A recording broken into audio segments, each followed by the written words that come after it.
बिस्मिल्लाहिर्रहमानिर्रहीम अस्सलाम वालेकुम। आज जो हमने टॉपिक पढ़ना है उसका नाम है क्लासिफिकेशन ऑफ कार्बोहाइड्रेट। क्लासिफिकेशन का मतलब हम लेंगे ग्रुप, यानी क्लासिफिकेशन का मतलब क्या है, ग्रुप बनाना किसके, कार्बोहाइड्रेट। तो कार्बोहाइड्रेट के हमने क्या करना है, ग्रुप बनाने हैं। अब ग्रुप जिस बुनियाद पर बनाएंगे वो क्या हमारे पास, मोनोमर्स। मोनो का मतलब क्या होता है, एक, मर्ज का मतलब होता है यूनिट, यानी जोन सा इसका यूनिट है उसकी बुनियाद पर क्या करेंगे, हम ग्रुप बनाएंगे। और कार्बोहाइड्रेट का जो सा यूनिट है वो हमें पता है, वो क्या है इसका, saccharide.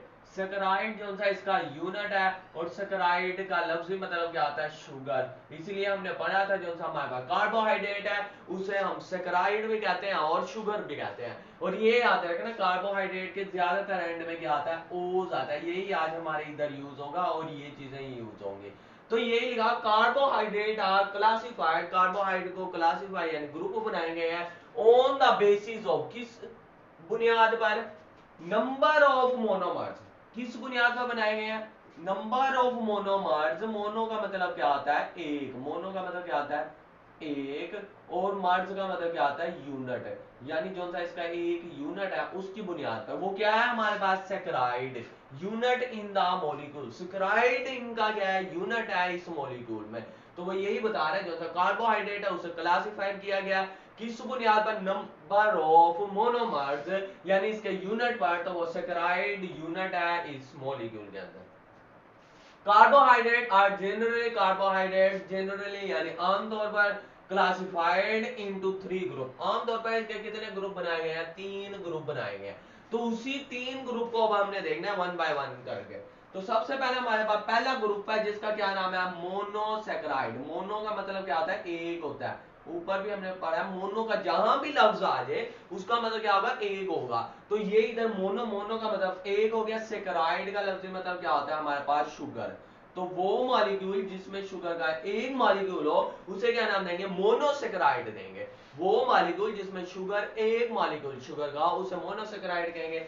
Monosaccharide are the simplest form, ये सबसे सिंपलेस्ट फॉर्म है कार्बोहाइड्रेट की, क्योंकि इससे मजीद कोई सिंपलेस्ट नहीं बन सकती। सबसे छोटी, सबसे सिंपल यही है हमारे पास। तो monosaccharide are the simplest form of carbohydrate which are primary produce, जो पहले प्रोड्यूस होती है किसके, ड्यूरिंग फोटोसिंथेसिस, फोटोसिंथेसिस के दौरान। फोटो का मतलब क्या होता है, लाइट होता है। सिंथेसिस मीन बनाना, यानी लाइट की मौजूदगी में बनाना, जो फोटोसिंथेसिस होता है उसकी इक्वेशन ये है हमारे पास, कार्बन डाइऑक्साइड प्लस वाटर, और इधर से क्या आएगा हमारे पास, सनलाइट।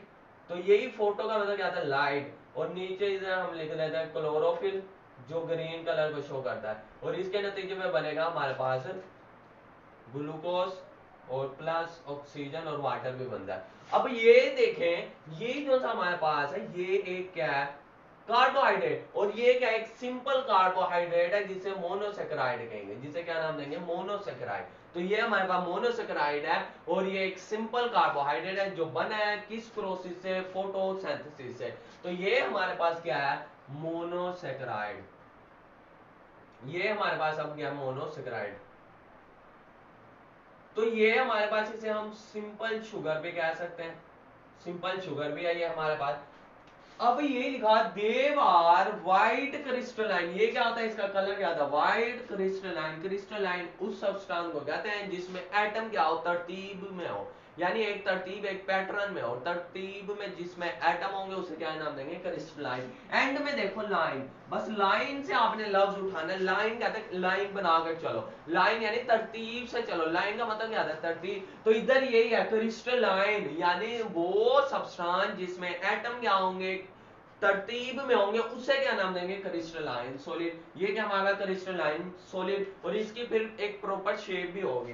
तो ये व्हाइट क्रिस्टलाइन सॉलिड है एंड सोल्यूबल, और हल हो जाते हैं किसके अंदर, पानी के अंदर। अब ये याद रखना, ये हमारे पास क्या, कार्बोहाइड्रेट हमारे पास क्या, ऑर्गेनिक। और इससे पहले जो हमने टॉपिक पढ़ा था लिपिड, वो भी क्या हमारे पास, ऑर्गेनिक। और जो था हमारे पास वाटर है वो क्या है, इनऑर्गेनिक। जो हमारे पास लिपिड था वो पानी में हल नहीं हो रहा था, इनसोल्यूबल था। लेकिन ये किस में हो रहा है, पानी में हल हो रहा है, क्योंकि ये भी ऑर्गेनिक है और वो भी ऑर्गेनिक। फर्क क्या है, ये ऑर्गेनिक कौन सा है, ये ऑर्गेनिक है ये तो हमें पता है ये ऑर्गेनिक है, लेकिन उसी के साथ साथ ये पोलर भी है। और क्या ये पोलर भी है। और जो सा आपको पता है जो सा हमारे पास पानी है वो भी क्या पोलर है, वो इनऑर्गेनिक, लेकिन है क्या वो पोलर है। इसी वजह से इसके अंदर भी पोलर होता है, और जो सा हमारे पास वाटर होता है वो क्या इनऑर्गेनिक, और उसके अंदर भी क्या पोलर मौजूद होता है, polar bond.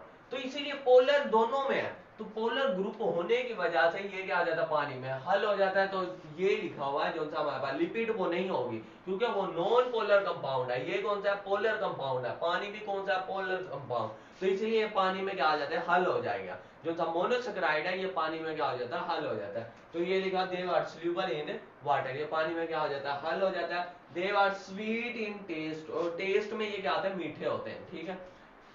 Number of monosaccharide, जो मोनोसेकेराइड है इसके नंबर देखने हैं। नंबर ऑफ कार्बन, किसके नंबर देखने हैं, इसमें किस चीज पर डिपेंड कर रहे हैं, कार्बन पर। कार्बन के एटम के नंबर देखते हैं, इसके ऊपर डिपेंड करते हैं। तो ये लिखा number of carbon atom in different monosaccharide, different monosaccharide में हमने नंबर देखने हैं किसके, कार्बन एटम के।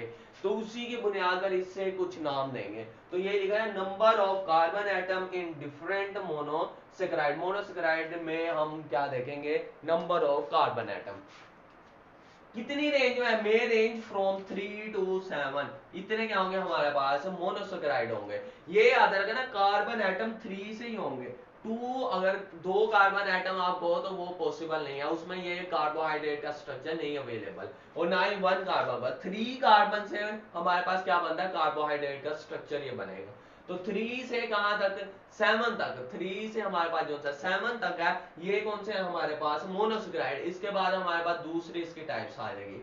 तो यही लिखा हुआ है मोनोसेकेराइड आर नेम्ड, इसे नेम दिए गए हैं ऑन द बेसिस, किसकी बुनियाद पर, of number of carbon atom. इसे जो से नेम दिए गए, नाम दिए गए, वो किस बुनियाद पर दिए गए, कार्बन एटम में, जो किसके अंदर है, इन देयर स्ट्रक्चर, जो इसके स्ट्रक्चर के अंदर है। जो सा ऊपर वाला है, ऊपर हमने ग्रुप बनाए हैं उसके शुगर मॉलिक्यूल के मुताबिक, उसी की बुनियाद पर। और नीचे जो सा मोनोसेकेराइड है इसमें जो सा नेम दिए गए हैं वो कार्बन एटम के नंबर पर दिए गए हैं। अब ये हमने देखना है, ये याद रखना है, ये हमारे पास एक लफ्ज है इधर यूज हुआ पर ट्राई। ट्राई का मतलब क्या आता है 3, ट्राई का मतलब क्या आता है 3, टेट्रा का मतलब क्या आता है 4, पेंटा का मतलब क्या आता है 5, हेक्सा का मतलब क्या आता है 6, और हेप्टा का मतलब क्या आता है 7। तो इसी को आपने याद रखना है। और आपको पता है एंड में क्या लगानी है, ओज, तो यही लगाते जाएंगे। जैसे हमारे पास क्या है, ट्राई का मतलब क्या आता है 3, एंड में क्या लगा है ओज, यानी वो हमारे पास मोनोसेकेराइड जिसमें कार्बन के एटम कितने होंगे, 3 होंगे। साथ साथ इसका हम फार्मूला भी बनाते जाएंगे। तो अगर हम क्या लगा दें, टेट्रा का मतलब क्या आता है 4, और एंड में क्या लगा देंगे ओज, तो वो क्या बनेगा टेट्रोज। तो इसी तरह हमारे पास क्या है, पेंटा का मतलब क्या आता है 5, एंड में क्या लगा देंगे ओज, पेंटोज बन गया। इसी तरह आपको पता है हेक्सा का क्या मतलब होता है 6, और एंड में क्या लगा देंगे ओज, तो वो क्या बन गया हमारे पास हेक्सोज। और इसी तरह हमारे पास 7 को क्या कहते हैं हेप्टा, और एंड में क्या लगा देंगे ओज, ओज, तो वो क्या हमारे पास बन गया हेप्टोज। तो इसी तरह हम बनाते जाएंगे। ये देखो ट्राई ओसिस, ये क्या ट्राइओज या ट्राइओसिस यानी इसकी जमा बनाई है। तो 3 कार्बन, कितने कार्बन, 3। टेट्रोसिस कितने हैं, 4 कार्बन। पेंटोसिस 5 कार्बन। हेक्सोसिस 6। इसी तरह हमारे पास क्या आ जाएगा हेप्टोस यानी 7 कार्बन वाला। तो 7 कार्बन तक इसकी रेंज है। अब इसका हमने फार्मूला बनाना है, हमने उस दिन भी इसका जनरल फार्मूला पढ़ा था, वो ये था हमारे पास CH2O। तो इधर हमने XY लिखा था, यानी इसकी कोई भी वैल्यू हो सकती है। ये हमने नाम से ही हमें पता है कार्बन, कार्बोहाइड्रेट का जनरल फार्मूला यही है। अब हमने इधर से इसके देखते जाने हैं। कार्बन एटम, ये याद रखना है जितने कार्बन एटम होंगे उतने वाटर मॉलिक्यूल होंगे। तो हमारे पास कार्बन एटम टेट्रोज में कितने हैं 3, तो इधर क्या लगा देंगे 3, तो ये भी कितने होंगे हमारे पास 3। तो वाटर मॉलिक्यूल भी क्या होंगे 3। अगर इसे यूं सिंपल करके लिखे तो ये हमारे पास क्या बन जाएगा 3C3H, इसको इससे मल्टीप्लाई करेंगे क्या आ जाएगा 6O3। ये किसका बन गया हमारे पास ट्राइओज का स्ट्रक्चर। उसके बाद क्या हमारे पास टेट्रोजिस, इसका देखते हैं हमारे पास 4H2 और इधर 4। अगर हम इसे मल्टीप्लाई अंदर करवा दे तो ये क्या बन जाएगा हमारे पास 8, और इधर क्या बन जाएगा हमारे पास 4। इसी तरह आगे हम क्या हमारा पेंटोजिस, तो इसे देखते हैं हमारे कार्बन कितने रखने हैं 5, तो ये हमारे पास क्या हो गया H2O, ये भी कितने होंगे 5, इसे मल्टीप्लाई करेंगे तो C5H क्या हो गया हमारे पास C5H 10 हो गया, O क्या हो गया हमारे पास 5। इसी तरह हमारे पास क्या है हेक्सोस यानी 6, तो इधर 6 लिखेंगे, इधर क्या H2O और इधर 6, तो ये हमारे पास C6H12OC। तो इटी से आगे लिख दिया, आगे हमारे पास क्या हेप्टोज यानी 7 वाला, उससे भी बना लेते हैं हमारे पास, इधर बना लेते हैं हेप्टोज। तो ये हमारे पास क्या होगा 7 और H2O और इधर भी क्या लिखेंगे 7, तो ये हमारे पास क्या बन जाएगा C7H14O7।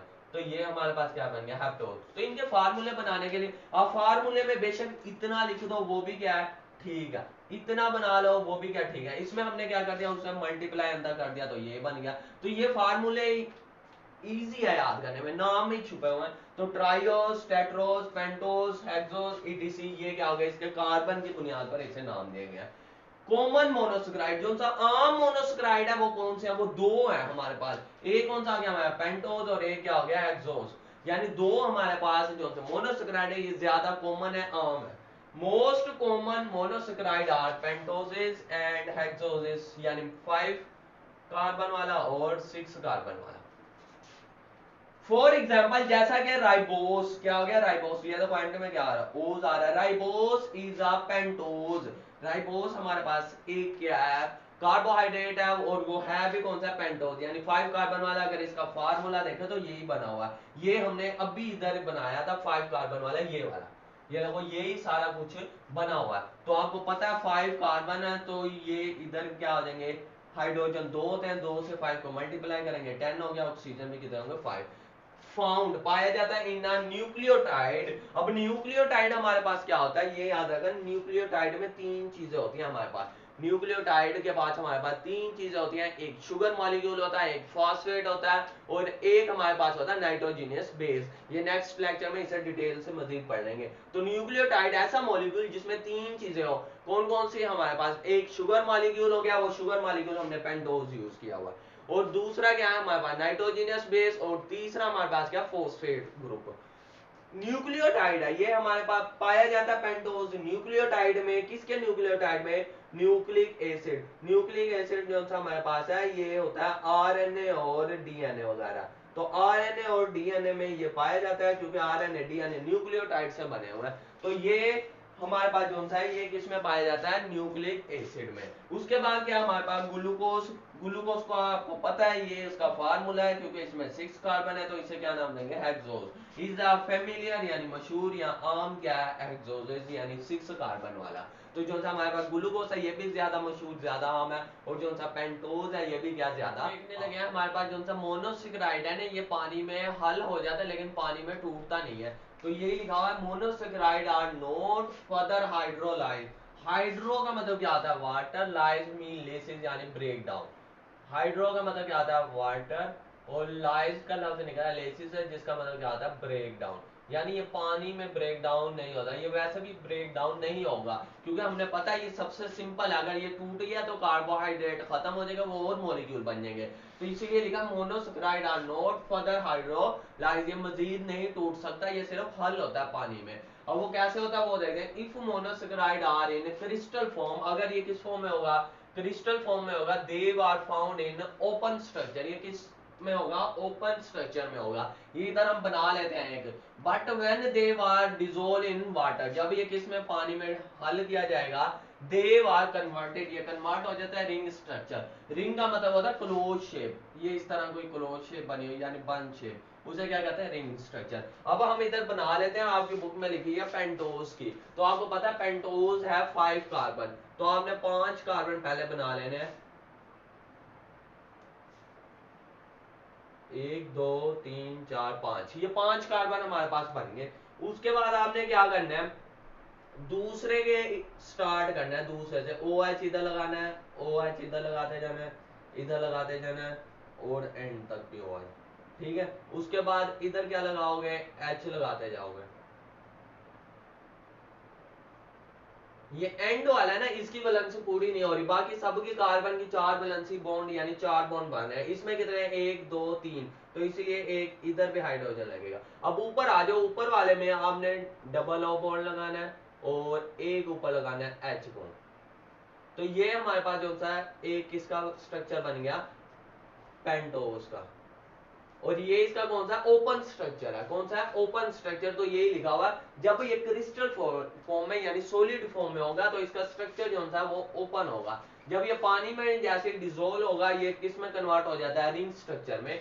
अब असल में होता क्या है, ये जो सा है ना ये बॉन्ड बना लेता है, जो सा ये इधर से इसके साथ क्या बना लेगा, बॉन्ड बना लेगा। इधर इसे नीचे कर लेते हैं, ऊपर जगह कम में नजर नहीं आएगा। तो ये हमारे पास इस तरह का डबल एरो बना हुआ, ये वाला है, ये और ये। इसका मतलब क्या होता है, रिवर्सिबल रिएक्शन है। ये क्या हमारे पास रिवर्सिबल, यानी ये दोबारा इस ओपन स्ट्रक्चर में आ सकता है।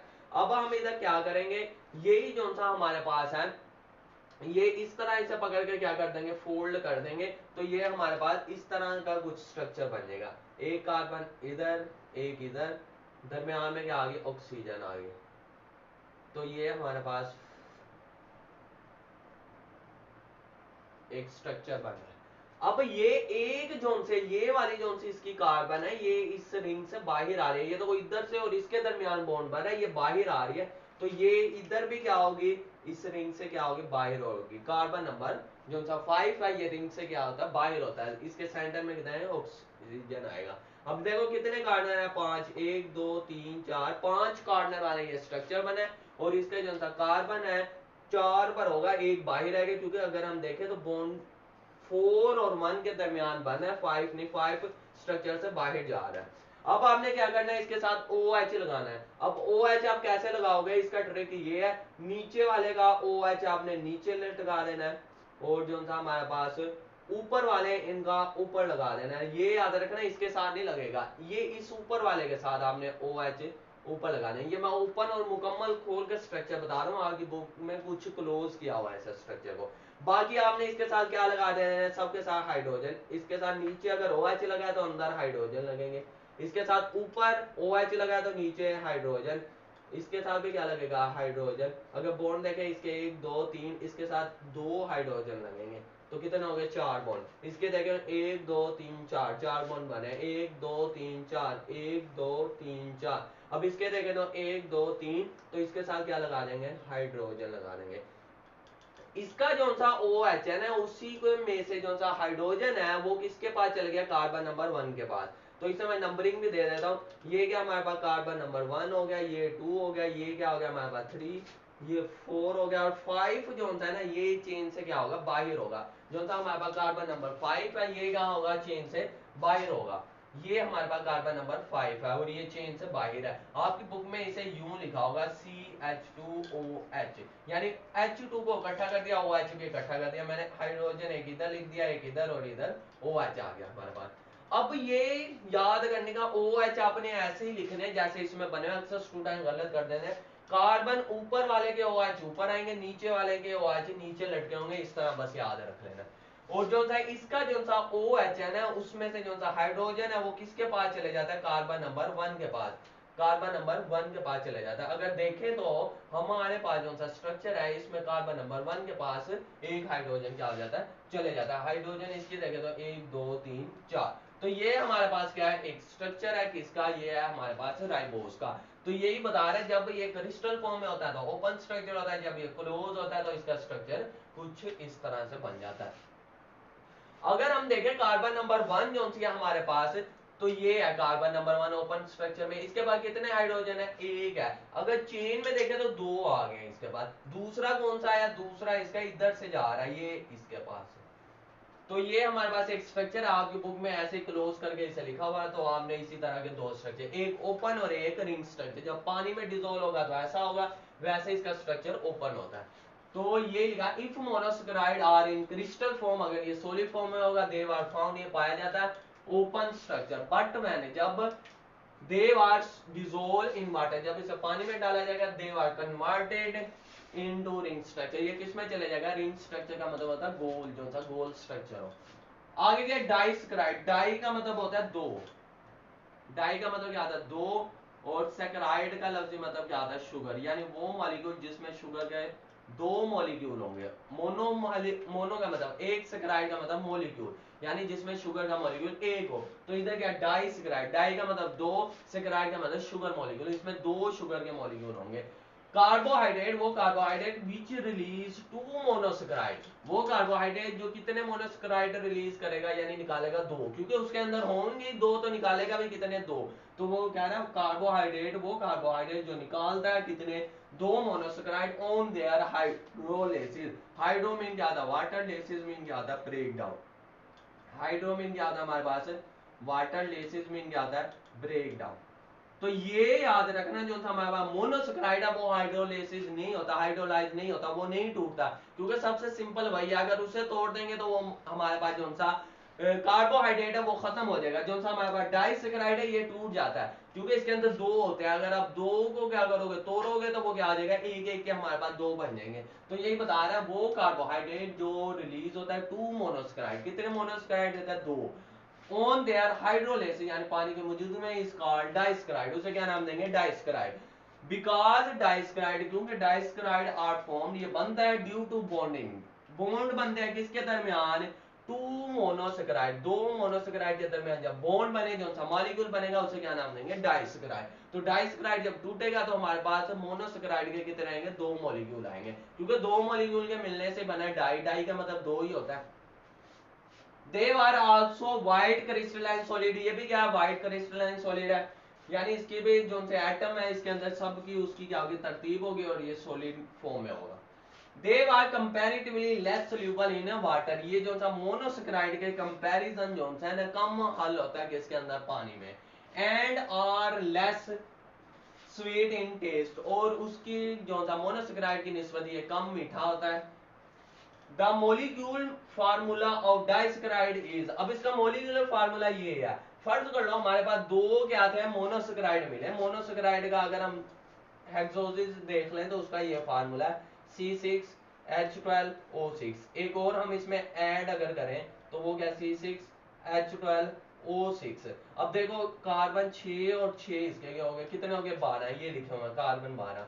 अब हाइड्रोजन देखें, इधर कितने 12 और इधर भी कितने 12, इधर भी 12 लिखे हुए, इधर भी 12, कितने बन गए 24। अब 12 और 12 को ऐड करें तो हमारे पास बन गए 24। अब इधर कितने लिखे हैं 22, दो हाइड्रोजन इसमें से क्या मिस है, तो हम इधर दो हाइड्रोजन इधर लिख देते हैं। अब इधर देखें ऑक्सीजन 6 और इधर भी ऑक्सीजन 6, 6 और 6 12, अब इधर कितने हमारे पास 11, एक ऑक्सीजन क्या मिस है वो हम इधर लिख ले। तो ये क्या हमारे पास बन गया, वाटर का फार्मूला। तो ये याद रखना, दो जब आपस में मिलेंगे, दो मोनोसेक्राइड आपस में मिलेंगे तो एक वाटर का मॉलिक्यूल भी क्या होगा, रिलीज होगा।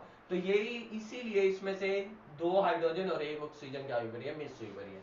एग्जाम्पल में हमारे पास क्या है, सक्रोज हो गया, एंड में देखें ओज आ रहा है, दूसरा क्या हो गया, माल्टोज और लैक्टोज, ये तीनों हमारे पास कौन से हैं, डाइसेक्राइड है, ये मोनोसेक्राइड नहीं, मोनोसेक्राइड हमारे पास जो सा था वो फ्रक्टोज, उसकी एग्जांपल आप लिख सकते हो, ग्लूकोज लिख सकते हो, लैक्टोज लिख सकते हो। इसकी एग्जांपल में क्या है हमारे पास, सक्रोज, माल्टोज और लैक्टोज। इसकी एग्जांपल याद करने का इजी ट्रिक ये है, इसको आप यूं इस तरतीब से लिख लेना, लैक्टोज पहले लिख लेना, उसके बाद हमारे पास क्या आ जाएगा, सक्रोज,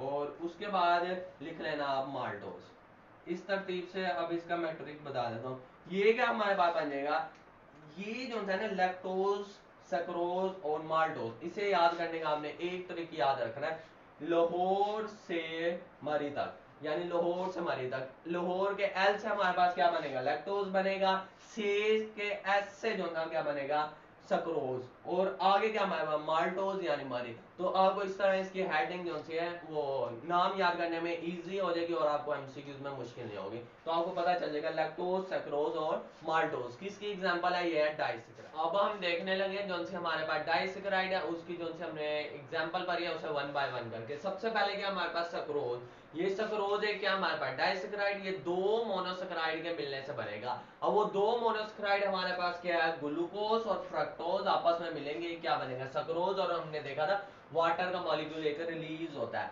क्योंकि आपको पता है इसमें कितने हैं हाइड्रोजन 12, इसमें 12, इसमें कितने हैं 22, वैसे बनने कितने चाहिए थे 24, दो किसमें चले गए हाइड्रोजन में।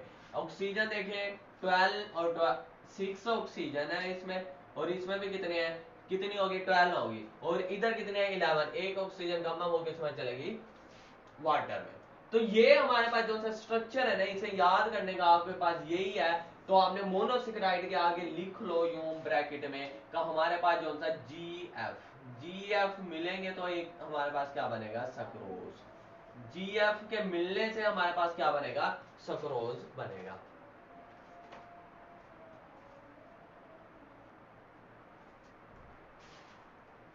तो ये आपने याद रखना है, जीएफ मिलने से क्या बनेगा, सक्रोज और एक वाटर का मॉलिक्यूल। अब इसकी जितनी भी टाइप है, सक्रोज होगी, माल्टोज और जो से हमारे पास लैक्टोज होगी, इसमें याद रखना ये जो से मोनोसेकेराइड है, इसका मोलिकुलर फार्मूला सेम ही होगा, C6H12O6, सब में यही है। ये देखो C6H12O6, C6H12O6, तो इधर भी अगर देख लें C6H12O6, तो इनका जो सा रेक्टेंट यानी एरो के इस तरफ होगा वो यही होगा मोनोसेकेराइड, और उसका सिंपल फार्मूला आपने हेक्सोसिस वाला लिखना है जिसमें 6 कार्बन होंगे, तो वो क्या C6H12O6। अभी ये देखें, अगर ये ग्लूकोज इधर लिख दिया, इधर मैंने क्या लिख दिया, फ्रक्टोज। अगर हम इसका ओपन स्ट्रक्चर देखें उसमें इसमें चेंजिंग होगी, लेकिन ये इसका मोलिकुलर फार्मूला है, मोलिकुलर फार्मूला सेम है। आप बेशक इधर फ्रक्टोज लिख दे इधर सक्रोज लिख दे, वो कुछ नहीं होगा, वो गलत नहीं होगा। तो यही हमारे पास क्या है, देखो दोनों का सेम या मोलिकुलर फार्मूला, एक को हमने ग्लूकोज नाम दे दिया, एक को फ्रक्टोज, और बाकी जितने भी हमारे पास सक्रोज बनेगा, लैक्टोज या माल्टोज बनेगा, उस सब का भी फार्मूला यही है, 12H2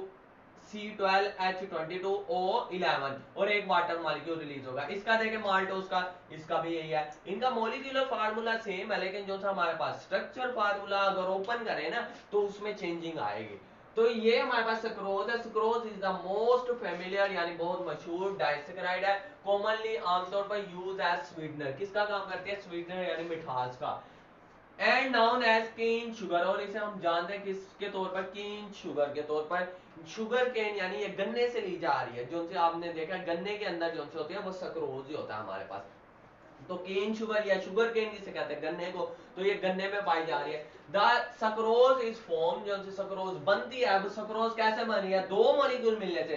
दो मॉलिक्यूल कौन सा हमारे पास, मोनोसेकेराइड, तो ये लिखा the sucrose is formed by the condensation. Condensation का इधर आप लफ्ज मतलब समझ लो कि मिलने से दो मॉलिक्यूल मिलेंगे, कौन से हमारे पास, glucose and fructose, releasing a water molecule. तो ये लाइन इधर से देकर आपने इक्वेशन की तरफ ही लिख देनी है। सक्रोज इज फॉर्म, जो सक्रोज है ये बन रहा है बाय द कंडेंसेशन यानी मिलने से, किसके, condensation of glucose and fructose and releasing water molecule. तो हमारे पास क्या रिलीज कर रहा है, वाटर मॉलिक्यूल क्या कर रहा है, रिलीज कर रहा है। उसके बाद क्या हमारे पास, माल्टोज। ये याद रखें जो माल्टोज है ये ग्लूकोज और ग्लूकोज के मिलने से यानी जी और जी के मिलने से हमारे पास क्या बनेगा, माल्टोज। तो ये हमारे पास क्या है, ग्लूकोज और ग्लूकोज के मिलने से क्या बनेगा हमारे पास, माल्टोज। तो maltose is also produce, maltose produce होता है ड्यूरिंग हाइड्रोलिसिस। हाइड्रो का मतलब क्या होता है वाटर, लेसिस का मतलब क्या होता है ब्रेक डाउन। पानी की मौजूदगी में ब्रेक डाउन होगा क्या, स्टार्च और ग्लाइकोजन। अब ये दोनों क्या चीज है, ये हमने पहले भी पढ़ा है, जो सा प्लांट में ग्लूकोज स्टोर होता है वो किस फॉर्म में होता है, स्टार्च की फॉर्म में, और जो सा हमारी बॉडी में, इंसानों की बॉडी में वो ग्लाइकोजन। ये फिर देखो, प्लांट में स्टार्च में और इंसानों में ग्लाइकोजन में। हमारी बॉडी में अगर ग्लूकोज ज्यादा हो जाए तो वो स्टोर हो जाता है किस फॉर्म में, ग्लाइकोजन में, और जो सा प्लांट है उसमें स्टार्च की फॉर्म में। और जैसे स्टार्च टूटेगा ये डायरेक्ट किस में जाएगा, ग्लूकोज में नहीं जाएगा। सबसे पहले इसमें क्या बनेगा, माल्टोज। तो माल्टोज मजीद टूटेगा तो क्या बनेगा, ग्लूकोज। तो यही लिखा हुआ हमारे पास एज एन इंटरमीडिएट, ये दरमियान में आ रहा है किसके, डाइसेकेराइड, एज अ डाइसेकेराइड के तौर पर ये दरमियान में आ रहा है। ये जैसे हमारे पास क्या है, स्टार्च, स्टार्च टूटेगा तो क्या बनेगा हमारे पास, माल्टोज। माल्टोज आपको पता है डाइसेकेराइड, फिर ये टूटेगा तो हमारे पास क्या आ जाएंगे, शुगर के मॉलिक्यूल। दो और भी आ सकते हैं, ये मैंने सिर्फ सिंपल माल्टोज से आगे बताया है, ठीक है। माल्टोज से तो आपको पता है ये डाइसेकेराइड दो ही आएंगे, इस तरह इससे बहुत सारे माल्टोज और भी बनेंगे। तो ग्लाइकोजन में भी ऐसे। अब ये देखो ये कहाँ आ रहा है, दरमियान में, इंटरमीडिएट, और काम भी किसका कर रहा है, डाइसेकेराइड का। तो यही लिखा हुआ ड्यूरिंग हाइड्रोलिसिस यानी पानी की मौजूदगी में टूटेगा क्या, starch and glycogen as an intermediate disaccharide. It is slightly sweet, ये क्या होता है, इतना मीठा नहीं, स्लाइटली हल्का सा स्वीट होता है, एंड वेरी स्लूबर, बहुत चलते पानी में क्या हो जाता है, हल हो जाता है, and very soluble in water. The maltose is form, maltose बनता है। अब देखो दो ग्लूकोज के मॉलिक्यूल कंडेंस होंगे तो वो ये लाइन इधर से बस आपने इक्वेशन से देखकर ये लिखनी है, इसकी भी और इसकी भी।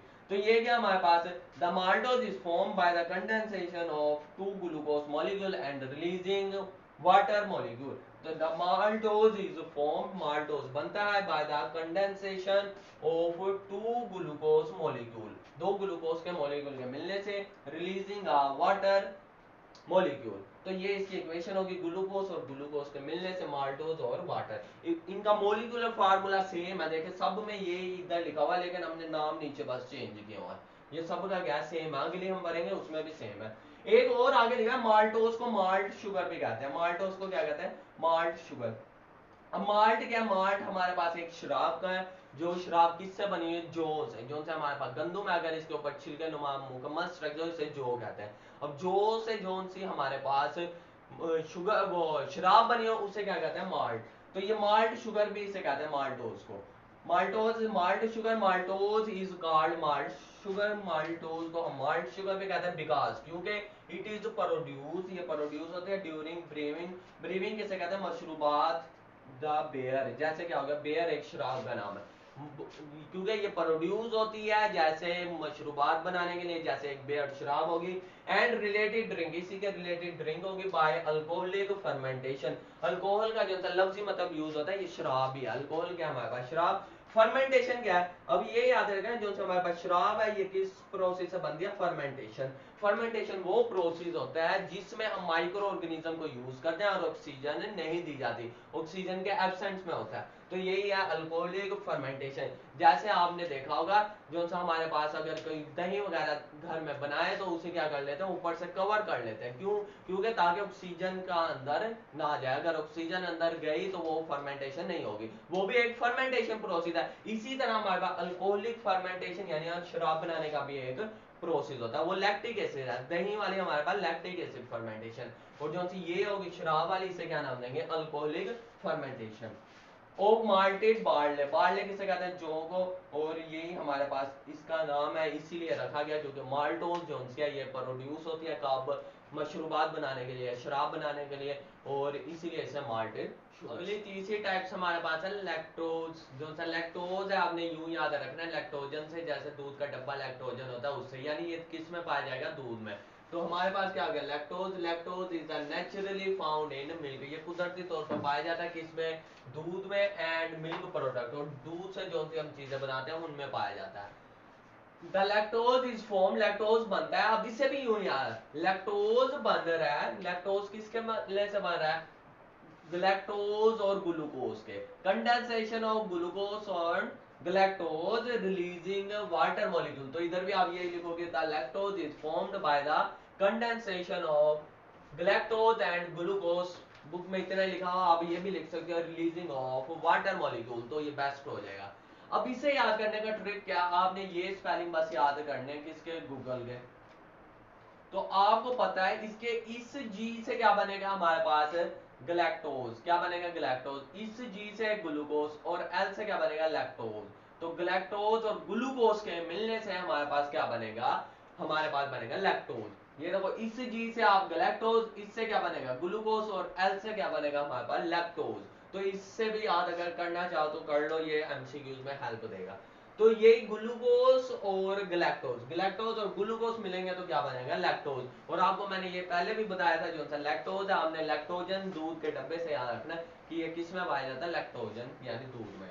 आगे क्या, पॉलीसेकेराइड। पोली का मतलब क्या होता है, मैनी, और सेकेराइड का मतलब क्या होता है, पोली का मतलब होता है मैनी, सेकेराइड का मतलब क्या होता है, शुगर मॉलिक्यूल। इसमें बहुत सारे शुगर मॉलिक्यूल होंगे। अगर किसी चीज में बहुत सारी चीजें हो, वो क्या हो जाती है, भरी हो जाती है। तो यही लिखा हुआ है, polysaccharide is the largest group. ये लार्जेस्ट है क्योंकि इसमें बहुत सारे शुगर मॉलिक्यूल है। ये लिखा हुआ नाम से ही पता चल रहा है, पॉलीसेकेराइड यानी बहुत सारे शुगर के मॉलिक्यूल। तो ये लिखा polysaccharide. Polysaccharide is the largest group of carbohydrate. They were complex. Complex का मतलब भी क्या होता है, लार्ज।